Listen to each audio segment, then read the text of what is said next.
এটা হচ্ছে বেসন, এটা হচ্ছে ধনেপাতা, আলু কুচানো, এটা হচ্ছে পালং শাক, আর এখানে কাঁচামরিচ, পেঁয়াজ।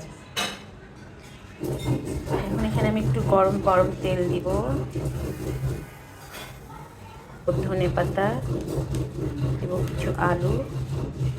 আমি দিয়ে দিচ্ছি পালং শাক, ছোটো, এটা বড়োতে নিলাম, ছোটোটাতে হচ্ছিল না। শাক আমি যতটুকু নিয়েছিলাম পুরাটাই দিব, কারণ এটা পালং পাকোড়া হবে। পেঁয়াজ, কাঁচামরিচ ও হচ্ছে লবণ।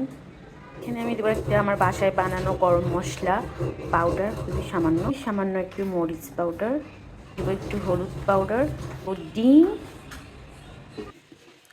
পাকোড়াটাতে বেসনের পাশাপাশি যদি একটু চালের গুঁড়ো দেওয়া যেত তাহলে আরও বেশি মজা হতো, তবে আমার কাছে চালের গুঁড়া নাই। এখানে আছে মসুর ডাল বাটা, এটাও আমি দিয়ে দিব এখানে।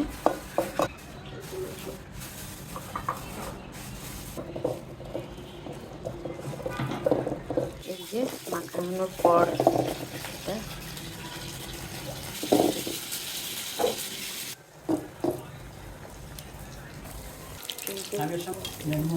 আজকে দুধ চা খাবো।